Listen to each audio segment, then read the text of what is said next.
Hey,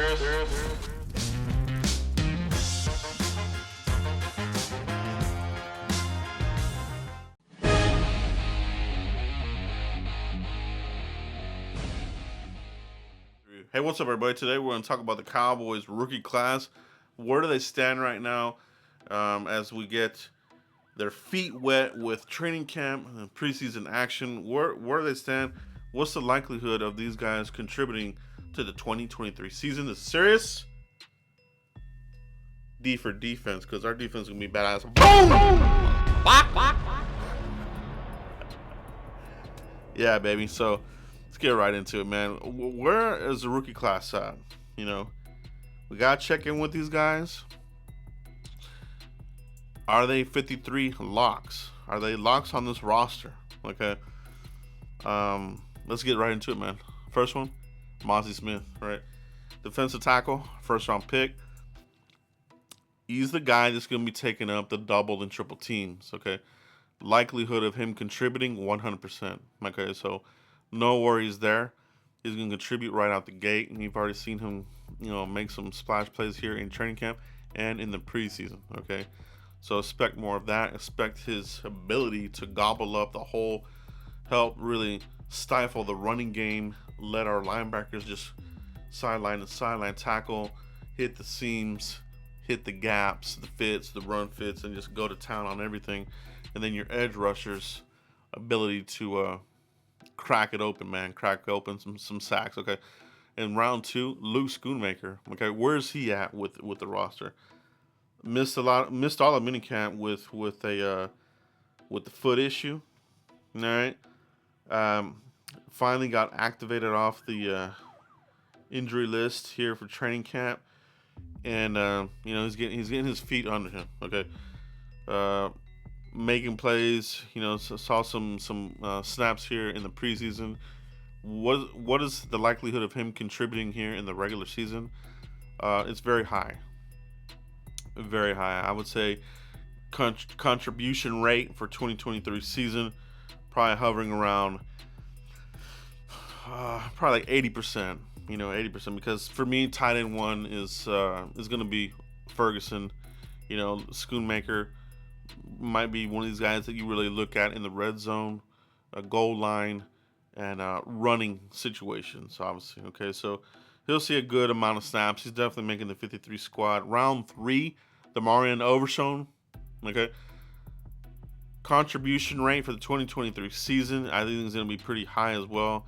I'm going to say this one's going to be in the upper 80s to 90 percentile contribution rate. I mean, you've seen what he's been doing in camp. You saw what he's done in the preseason. So it's hard to keep a guy off the field with this kind of swagger, with this kind of play-making ability.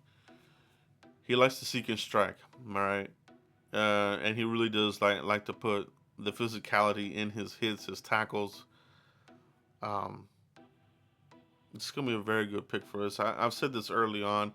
At the end of the day, I would not be surprised if Overshown is the jewel of this draft class. You know what I mean?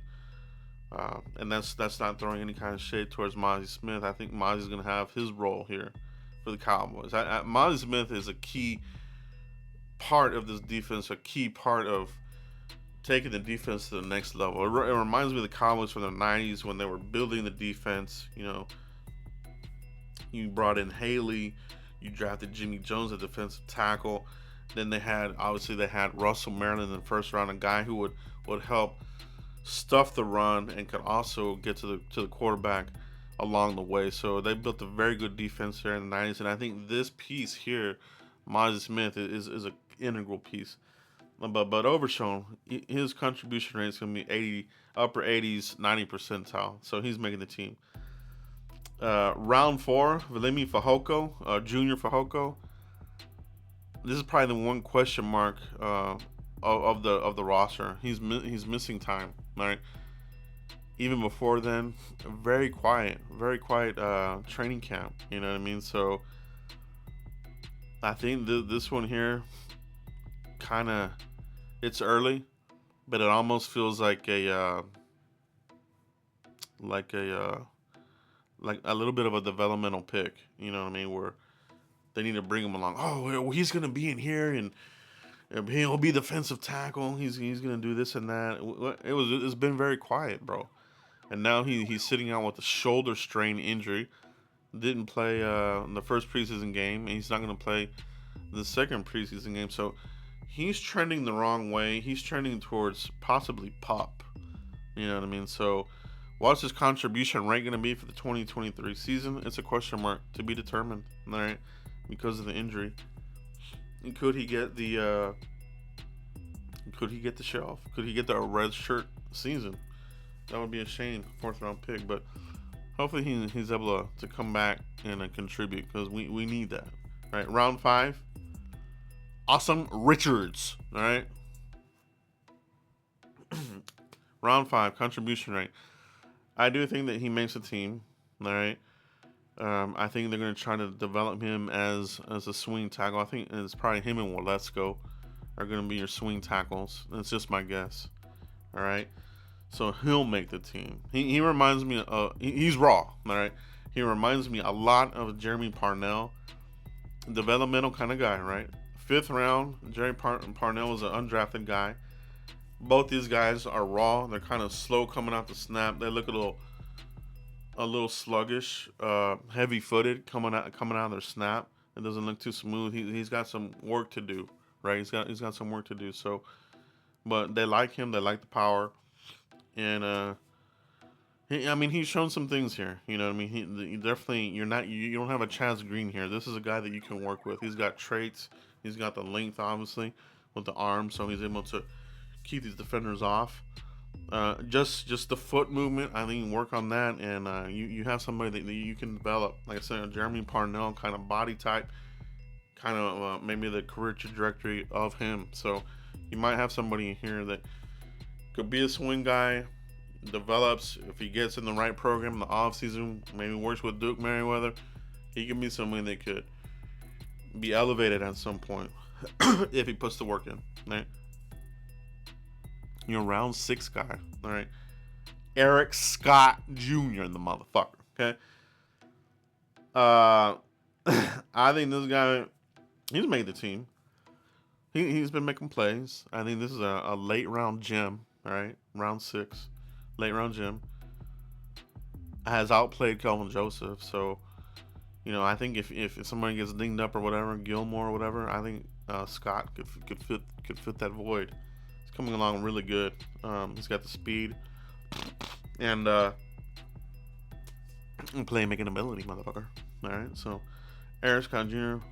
contribution rate for this season, I think it's gonna be 70. I think 70 percentile. He'll get some snaps, possibly special teams.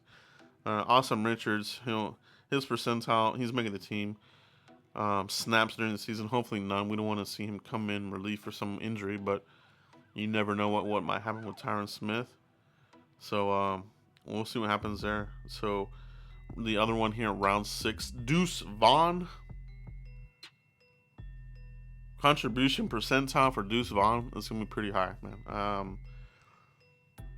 Talking to Foots about our running back room.